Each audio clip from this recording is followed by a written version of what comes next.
Platão, o melhor do mundo. Curta, comente, compartilhe. Filosofia. Platão. Platão era um dos filhos prediletos do céu. Como Goethe, tinham-no dotado os deuses de todas as prendas que podiam conceder a um mortal.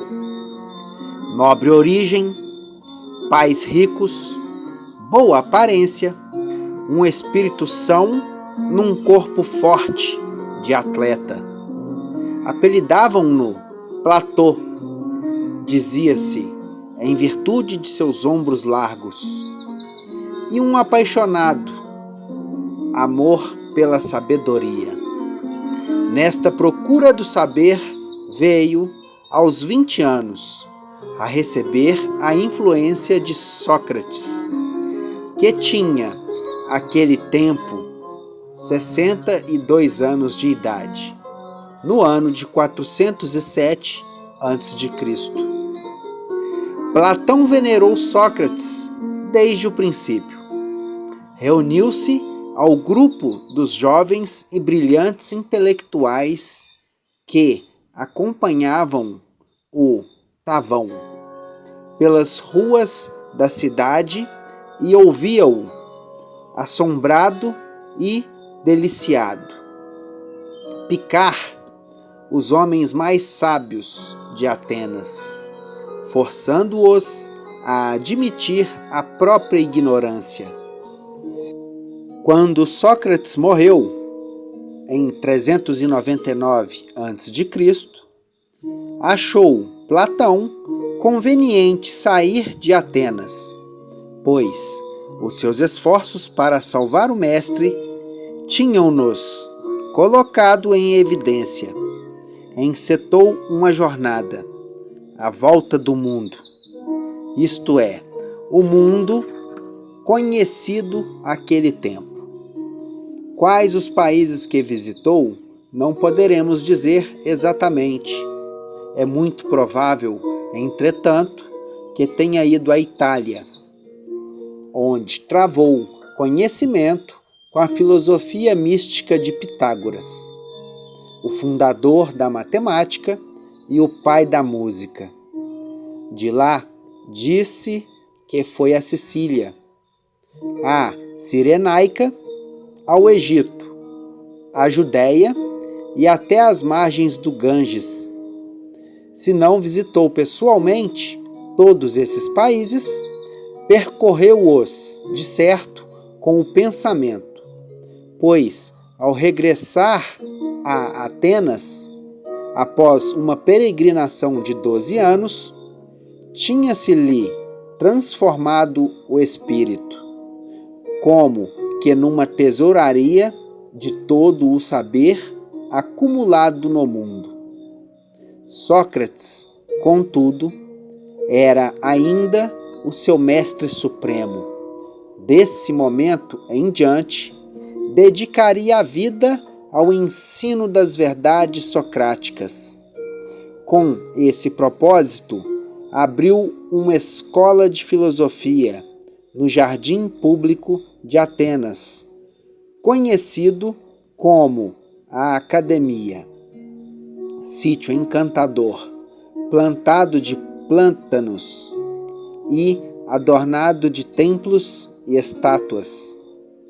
Aí, sobre a margem de um rio, com um som como oculto de regato, no frondejante mês de junho, que para os bosques dormidos toda a noite canta uma plácida canção. Estabeleceu a sua academia e começou a expor a doutrina socrática, ou, como lhe chamamos hoje, a doutrina platônica, pois Platão apresentou todas as ideias sob a forma de diálogos pela boca de Sócrates, de sorte que até hoje não sabemos exatamente onde acaba o pensamento de Sócrates e onde começa o de Platão. De uma coisa sabemos, todavia, que Platão, assim como para Sócrates, o significado e a missão de toda a filosofia consistem na instituição da justiça entre os homens. A justiça, diz Sócrates, é a única felicidade verdadeira. Apenas os injustos são infelizes. E Platão acrescenta, falando como de hábito, através da boca de Sócrates: ninguém até agora condenou a injustiça ou elogiou a justiça. Ele parece desconhecer os ensinamentos dos profetas hebreus. Ninguém até agora investigou, porque é a injustiça o maior dos males que tem a alma dentro em si, e a justiça o bem maior. E foi a fim de averiguar a natureza da justiça que compôs os seus diálogos imortais. Referindo-se a esses diálogos, repete Emerson as palavras de Omar sobre o Alcorão: queimai as bibliotecas, porque o valor delas está neste livro. Foi Platão, quiçá, o mais compreensivo dos grandes pensadores do mundo. De Platão, tornamos a citar Emerson. Procedem todas as coisas que ainda são escritas e debatidas entre os homens de pensamento. Com efeito, não há um único tema de interesse humano em que Platão não tenha tocado. Em sua busca dos princípios da justiça, busca que durou toda a sua vida. A fraternidade universal do homem, a eugenia, o socialismo, o comunismo, o feminismo, o controle da natalidade, o amor livre, a livre expressão, os duplos e simples padrões de mortalidade, a posse pública das riquezas, das mulheres, das crianças. São esses apenas alguns dos problemas que ventila em seus diálogos. Contudo, no fundo de todas essas discussões há um propósito único: o seu desejo constante de ver a retidão, ou, como lhe chamamos hoje, a equidade, estabelecida sobre a terra, a retidão no indivíduo e a equidade no Estado. Deseja ver um Estado em que Sócrates, em vez de ser assassinado, fosse eleito rei. Ele descreve esse país imaginário porque seu coração anela, em sua república, a primeira utopia da história. O homem que não traz a música na alma não é digno de confiança, pois o seu espírito é defeituoso, as suas paixões desequilibradas e falseado. Para sempre o seu sentido do bem e do mal. A música, para Platão, abrange toda a harmonia, audível ou não. É o princípio fundamental que impede o mundo de cair num caos incongruente. E a alma do universo, assim como os planetas e as estrelas, são o seu corpo.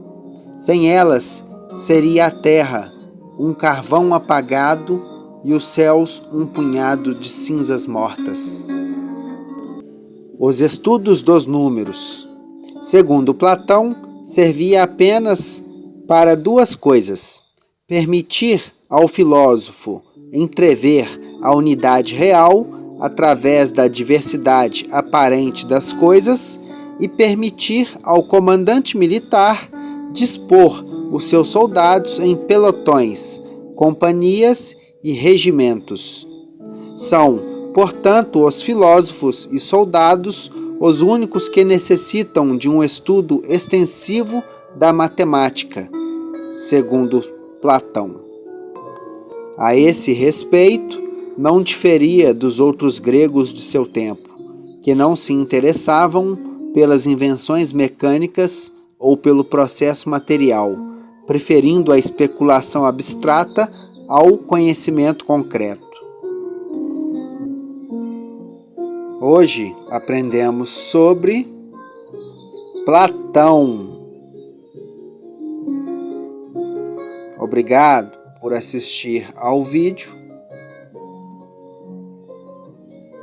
Até o próximo.